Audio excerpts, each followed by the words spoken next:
South Carolina Congresswoman and member of the House Oversight and Reform Committee and House Transportation and Infrastructure Committee, Nancy Mace. Congresswoman, good morning. Great to see you.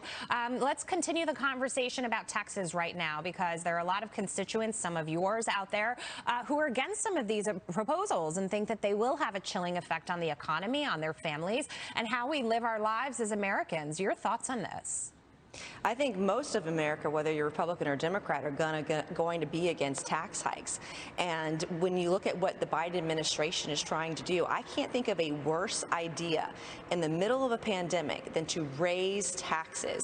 And they're using key buzzwords, to tax the rich and to pay their fair share, that companies should pay their fair share. But somebody has to pay that bill, and that's on the backs of hardworking Americans. And Congresswoman, the first thing I think of is you're talking about raising taxes at the same time that you're passing these massive, massive spending packages. We can talk about the $1.9 trillion. So many economists and market participants that look at these things really carefully say we don't need a lot of that spending. A lot of it wasn't related to the coronavirus directly. And so how do you kind of sell this to the American people? Look, we're just spending, spending, spending, and we want you to pay more.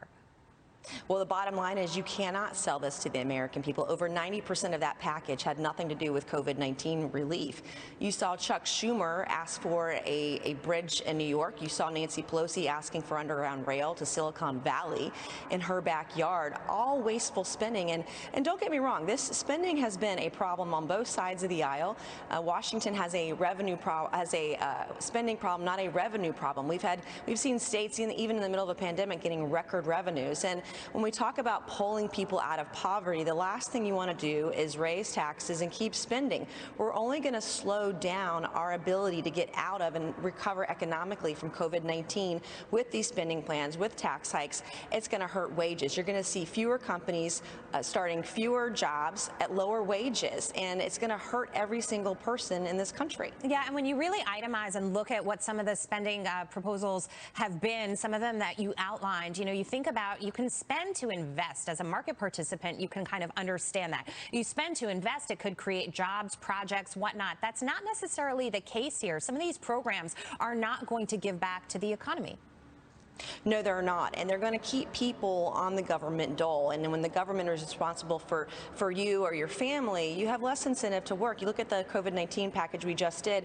Well, we just incentivized more unemployment with that package. And I know that there are employers in South Carolina who are desperate to find employees. And when you talk about raising the corporate tax to 21 to 28%, if you read the fine print, it's actually much higher than it was several years ago before President Trump eliminated much of the corporate tax rates. You're going to send jobs overseas. There will be an exodus from places like South Carolina and all over the country of jobs going overseas. And that was specifically what President Trump said, that he was trying to reverse.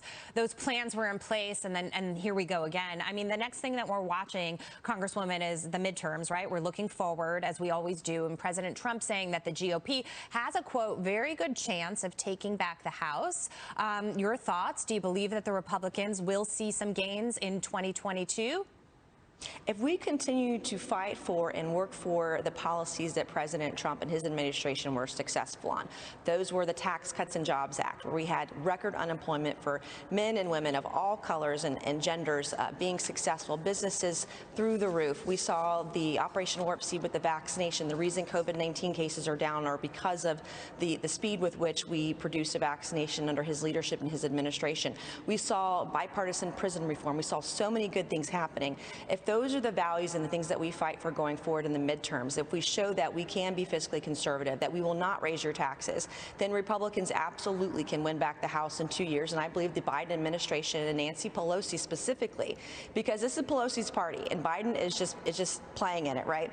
She's in charge. Make no mistake, and the decisions they're making are going to hurt the American worker and hurt American people. We have an opportunity not only to win back in 2 years the majority, but we're going to have a lot to talk about in 4 when we have another presidential election. And Congresswoman, you make such a wonderful point, because when President Biden was campaigning, he really tried to appeal to the moderate voter. But there were so many people who said you have to be careful because those around him are the more progressive left, and he's going to have to pander to those policies. And that is, to a certain extent, what we are seeing right now. We really appreciate your time this morning. Thank you so much for joining us. Thanks, Jackie. We'll talk to you soon.